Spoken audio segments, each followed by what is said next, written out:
Okay, Billy here again, Unbroken Together Coaching. Listen, this is part 20 of how to help your spouse heal from your affair. Again, you're not going to be able to do it on your own. You need help, and you're going to need this stuff. You're going to need this stuff and a whole lot more. This book is absolutely fantastic. I require all of the guys that I'm working with to get this book. All of our previously unfaithful spouses must get this book.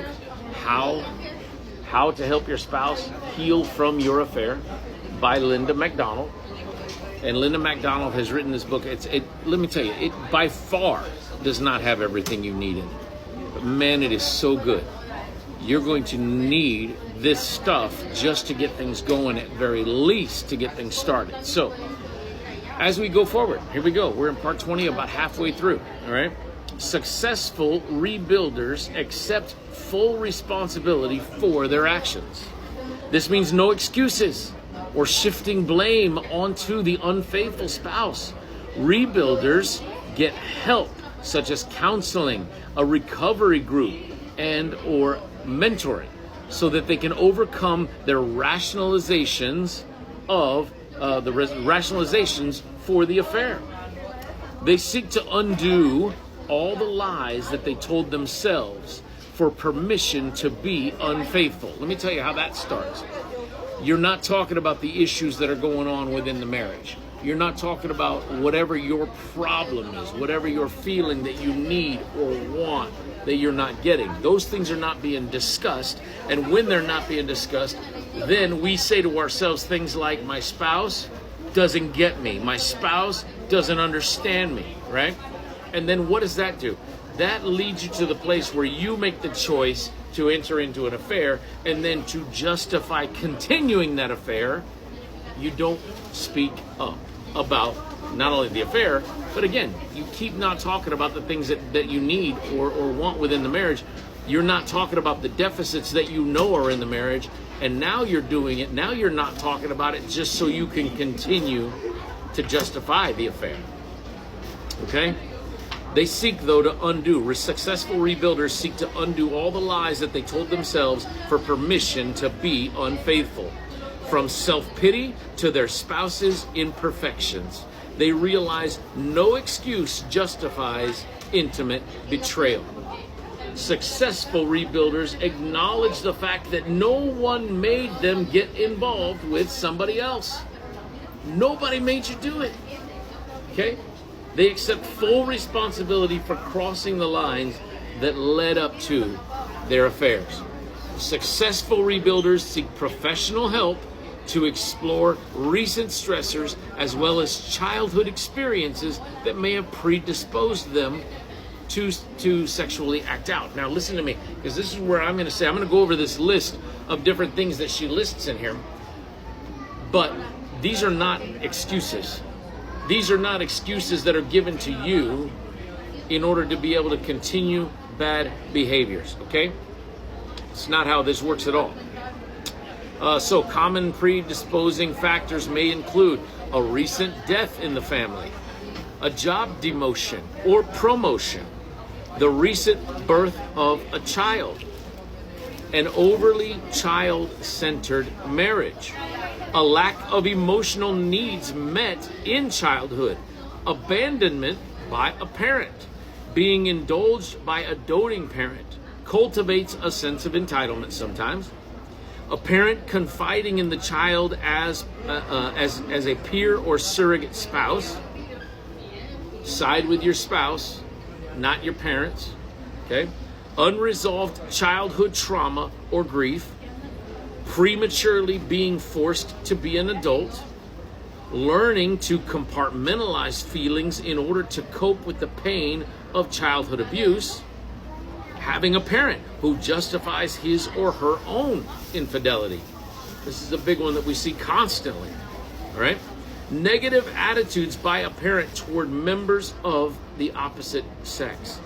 Early exposure to pornography or sexually explicit media, being sexually molested, being raised by a parent who is mentally ill or unstable, parental addiction to any substance or activity. That's just a few. As long as that list was, that's only just a few. We uncover, to discover, to recover from these things. Healing must take place. You cannot avoid it. If you try to avoid it or go about it on your own, saying we can fix this on our own, trust me, you are going to hit a lot of brick walls that you're never going to overcome. All right? You need professional help. Reach out. Reach out. I'm Billy, Unbroken Together Coaching. If you reach out, you're going to get a response. Okay? 832-727-4725. Okay? Now, besides examining and processing wounds from the past, successful rebuilders let go of the dream that some all-giving fairy godmother or Prince Charming is going to swoop down and meet their need to feel more whole. Rebuilders recognize that a real or imagined lover, substance, or compulsive activity cannot fill the longings that spring from emptiness of the soul. Only God can fill that hole.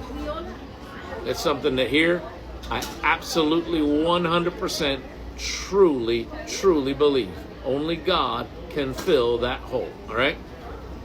If you haven't figured that part out yet, that's okay. If you don't want to believe that, okay, you still need help.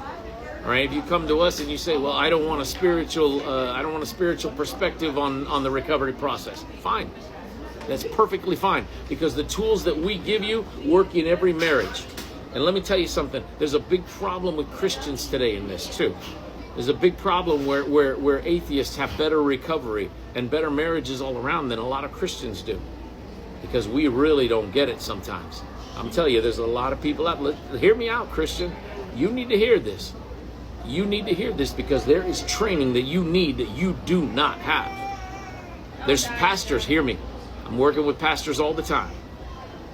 There's pastoral training that they don't have. They just don't have it, okay? Pastors, preachers, priests, you name it, whoever your religious leaders are, imams, they don't have it sometimes, okay? I'm being completely honest with you, which is why that we are seeing success with every walk of life, every type of Christianity, and Hinduism, Islamic. It doesn't matter. It doesn't matter who you are. These tools go beyond all things. These tools that we teach go beyond all things racial, all things cultural. You start doing them, they're going to work. The only people it doesn't work for are the ones who don't do it. Okay? So while I am reading this book here, it goes way beyond all of this. All right. So only God can fill that hole, and even then, healing is a cooperative effort between the self, God, and a band of supportive people. Spiritual growth and emotional maturity require time, self-reflection, and effort. Rebuilders seek to let go of their resentments towards parents, partners, life, or God in order to find spiritual and emotional peace. There's a lot of areas that we need to change in. Pardon me, take a drink here.